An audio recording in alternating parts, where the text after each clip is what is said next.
early 2015, a cold winter's day, and Alice Beasley, working for Allen Archaeology, a young archaeologist, is part of a team working on an excavation, a fairly routine one at that. The excavation comes to a complete standstill and Alice Beasley finds one of these, a 5,000-year-old chalk drum, and after years of debate somebody comes up with the most obscure yet logical explanation for its use. Such was the rarity of this object, in fact 4 have only ever been found prior to this one, that it would later be described as the most important prehistoric artefact to be found in Britain in the last 100 years. So what exactly was this object and why was it so rare? And above all, why was one of the many theorised uses of this object so obscure and yet so logical at the same time? Welcome to the mystery chalk Stone Age object.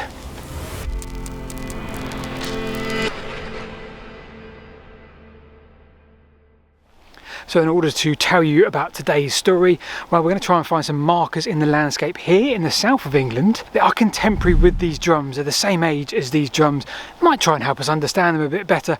But first of all, we need to head back 130 years, only 15 miles away or so from where Alice Beasley and that team found that drum, to a place called Folkton, just south of Scarborough in northern England, and William Greenwell, archaeologist and priest, would find not 1 but 3 of these chalk carved objects.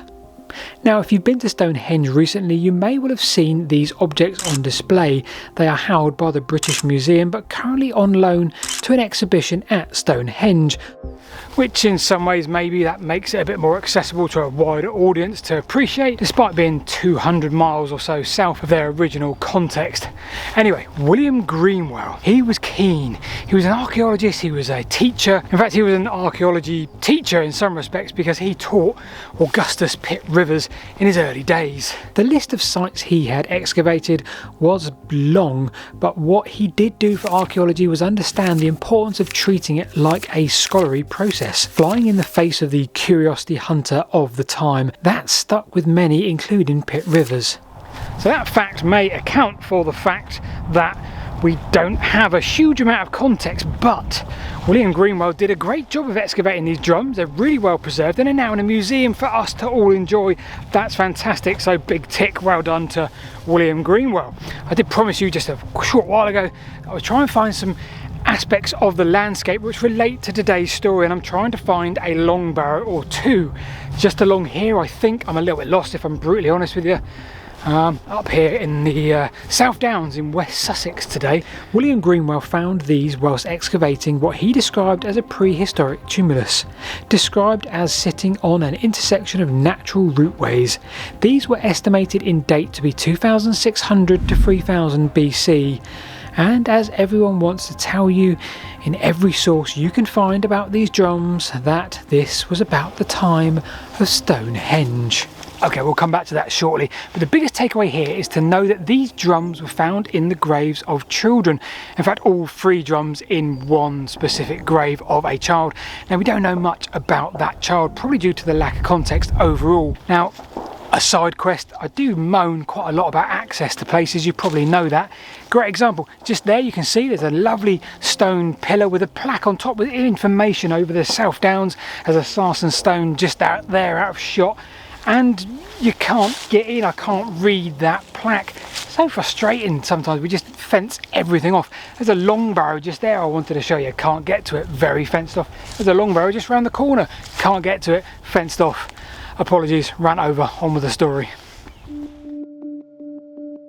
So what do they look like?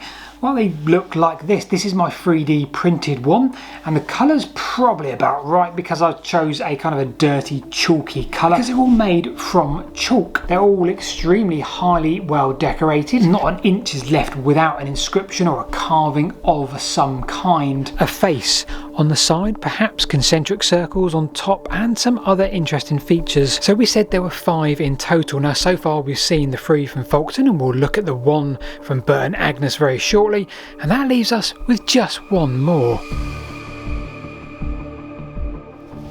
The year is 1993 and a company called Southern Archaeology are excavating in Chalk Pit Lane in West Sussex.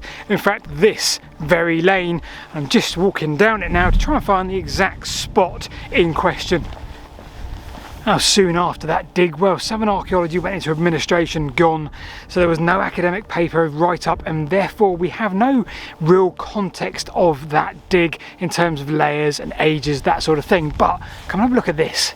The object was identified as Middle Neolithic and it remained in Chichester Museum. That was it for over a decade, 2005 in fact, when Anne Tether visited the museum and immediately thought of the Folkton Drums.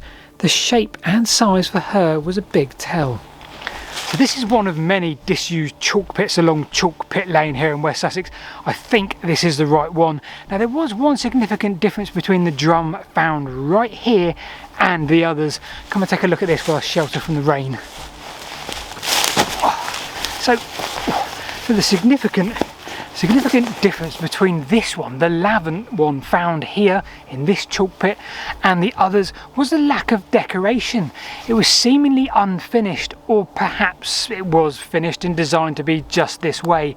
But there was one significant thing that remained the same as the others, and that was a very consistent shape and dimensions.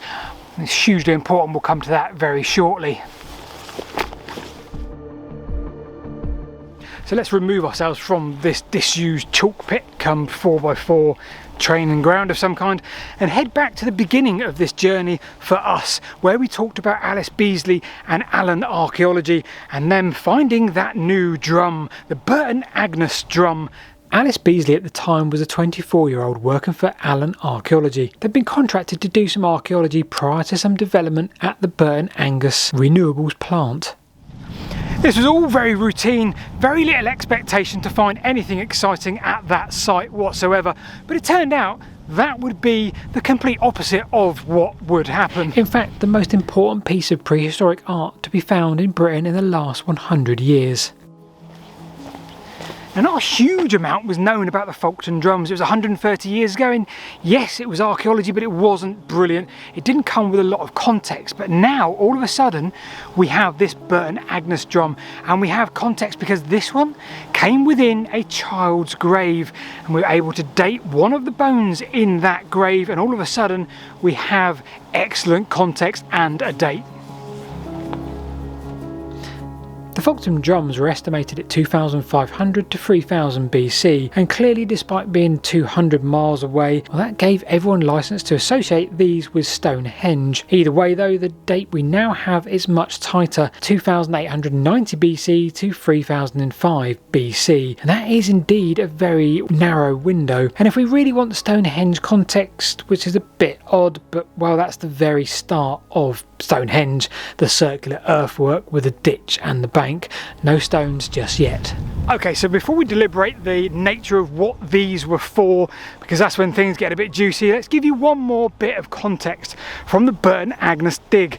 So you see, it was found in that grave very close to a small ball and a very small pin, a bone pin, and they have been found within the Stonehenge landscape in burials of a similar nature. So I guess if you did want a link, well, there it is. We also have this Burton Agnes drum as a highly decorated one.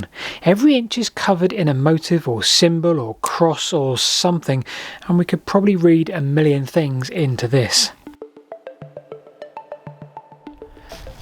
Okay, so I made it as close as I could to that long barrow just there, and swing the camera around to this side to that long barrow just there. That's as close as we can get to those in terms of the context, but for the context of the video, of course, these drums, we will learn date wise, they come very close to when that was built and that was built, overlooking this really beautiful landscape of the South Downs. So now that we know the Stonehenge altar stone came from the Orcadian Basin 700 kilometres north of where it lays now, well, with this story too, we've now connected landscapes. We've connected with these the bone pins and the balls. We have those in Yorkshire near these drums, Folkton, and we also have them in the Stonehenge landscape. So maybe we should be considering that the Neolithic people were perhaps more connected than we ever thought before. So let's move on and let's consider exactly what these objects were for the drums. Okay, so let's consider option number 1. That's probably the most, or seemingly the most obvious choice, a child's toy. These objects were found within a child's grave, so you're led to believe that this obviously held some special significance to that child. The decorations often point us in that direction too, seemingly the smiling face on one of them in some way or another. Perhaps that represented something that was important to that child or childhood, or the significance of that child in the society. Maybe there's a significantly high status. Certainly something to consider before number 2. Okay, I know you all dislike number 2, but don't panic. Number 3 you're going to love, because it's very obscure. But consider for a minute ritual. Consider that the lives that they would have lived perhaps 5,000 years ago or so. Well, where is your next meal coming from? The next season of crop that you may have planted, the next bit of hunting that you were doing, whatever you were doing at the time, that was the next day's meal, the next few months' meal, and an offering to the gods in some way. Child has died or sacrifice. Well, maybe this object too was a sacrifice of your time, but it's worth considering at the very least. Ritual.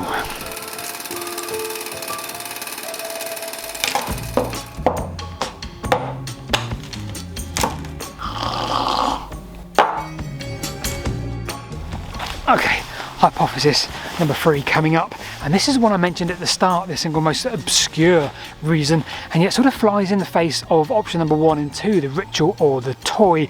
Because what if I told you the theory behind this was that this is a measuring device? Seems obscure indeed. Let me explain.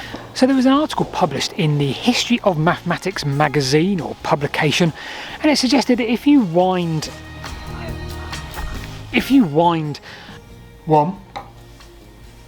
a piece of cord or string around this a set number of times, 6, well, it will give you a specific distance, exactly 8 times. And of course that was deemed to aid you in the construction of stone circles such as Stonehenge. They state that the 3 Folkton drums, for example, were all constructed in different diameters, however all allow a measure to be made of 3.22 metres. So this measure of 3.22 metres, well, this will wrap around the smallest drum exactly 10 times. Take the next size up drum and we have exactly 8 times. The next drum 7 times. The subsequent academic paper written by Mike Parker Pearson goes on to show the concentric circles with diagrams of successive intervals of 10 long feet, that's 3.22 metres, or 10 rolls of the smallest Folkton drums against Stonehenge and the various stone setting phases. Struggling to follow this logic so far? Well, I am to a degree as well, because pop across to page 7 and it gets worse. It turns out that the wrap isn't exact in any of the cases. Add that to the fact that the diagram depicting these circles against the stones, well, it doesn't look perfect in any way. Well, I've come to the conclusion that these drums being rolled out to measure Stonehenge is not something I'm sold on at all. Either way, what do you think this drum was for? I'd love to know your comments below. Do you think ritual? Do you think a toy? Or do you think the measuring device holds some weight? Be worth seeing your comments below this mystery chalk object. Now, if you're still here watching, well, and you want to know how Rebecca and I make these videos, and we do it weekly, and the editing, the production, and how we make a living out of it, well, we've actually started a behind the scenes sort of a membership. I'll put the link in the description below. If that's something you want to consider, it's a monthly membership. You can sign up and you get a whole load of resources that Rebecca and I have been working on for 6 months, sort of 45-50 videos on how to do this, how to do that. Quite an interesting thing. If not, we'll see you this time next week. Thanks for watching.